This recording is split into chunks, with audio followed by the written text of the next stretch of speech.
No segundo domingo depois de Pentecostes, hoje, as igrejas ortodoxas locais, o que significa locais?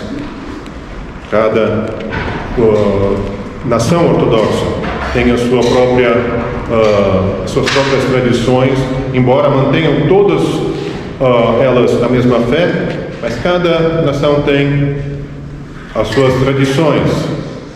Os russos, os búlgaros, os georgianos, os jugoslavos, os sérvios, os romenos.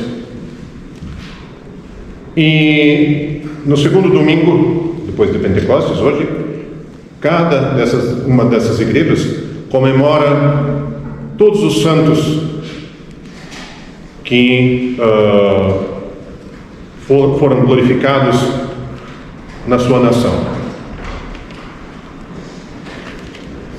Os sérvios comemoram os seus santos, os búlgaros, e hoje nós comemoramos aqui todos os santos da terra russa.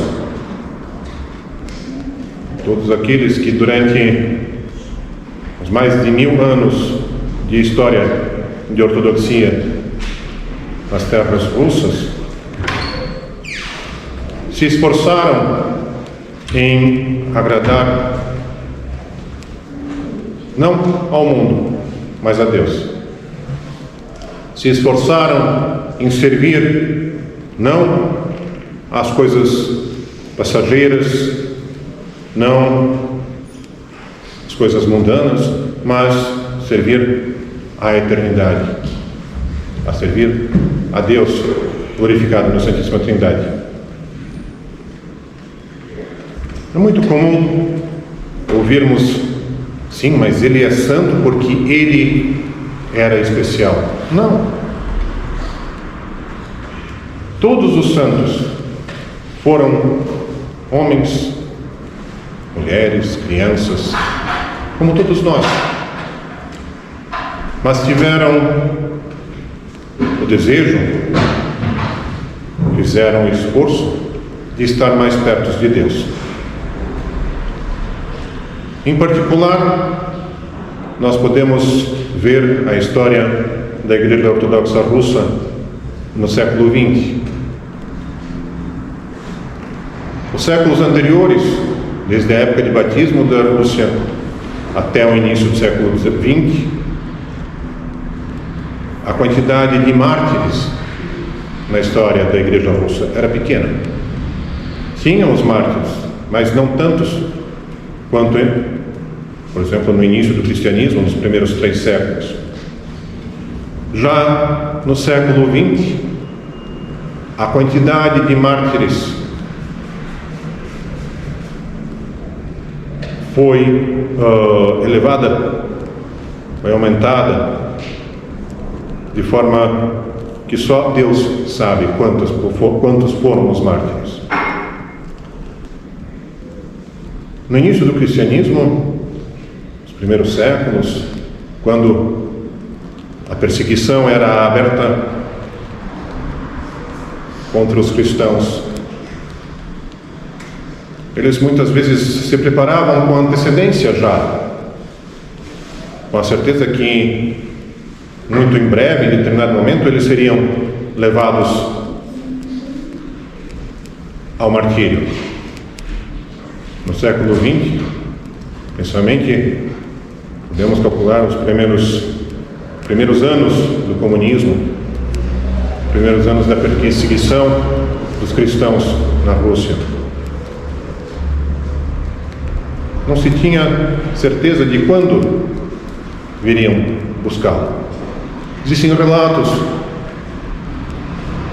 da família estarem dentro de casa,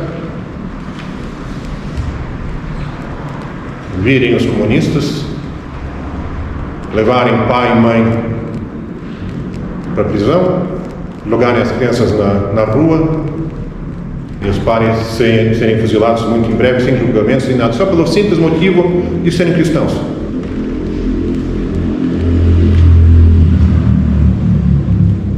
Crianças sendo martirizadas, provavelmente muitas delas sem terem a consciência do que estava acontecendo. mas como aquelas crianças que foram martirizadas por Herodes quando Cristo nasceu em Belém. A procura, Herodes procurava matar aquele que haveria de ser o rei de Israel, Jesus Cristo.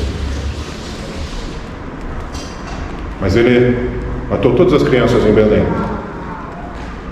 Os infantes de menos de 2 anos. Mas isso não diminuiu o martírio delas, não diminuiu o significado do martírio. Morreram por Cristo. Da mesma forma, no século XX, nós vemos muitos serem levados ao martírio simplesmente pelo fato de terem uma cruz no pescoço, simplesmente pelo fato de confessarem o nome de Cristo, sem nenhum outro esforço. Mas todos eles, em algum momento, ergueram os olhos aos céus e pediram ajuda. Pais, mães, crianças, velhos, como todos nós aqui. E nós não sabemos o que o futuro nos prepara. E, portanto, nós precisamos ter o exemplo deles vivo diante de nós. A perseguição ao cristianismo pode ser que ainda um pouco velada, mas ela continua acontecendo.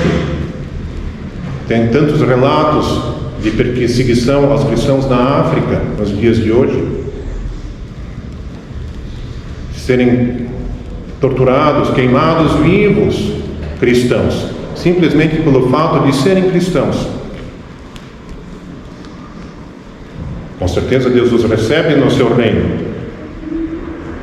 e as orações deles junto ao trono de Deus são as orações que hão de manter os corações daqueles que ainda estão vivos prontos a receber a palavra de Deus. Vamos pedir que os novos mártires e todos os santos da terra russa e todos os santos mártires das igrejas ortodoxas, principalmente do século XX, que eles intercedam junto ao trono de Deus por cada um de nós e por todos aqueles que hoje sofrem perseguição, guerras, escárnios por serem cristãos, e que Deus, pelas orações deles, fortaleça todos eles na caminhada para o reino dos céus. Que Deus nos ajude.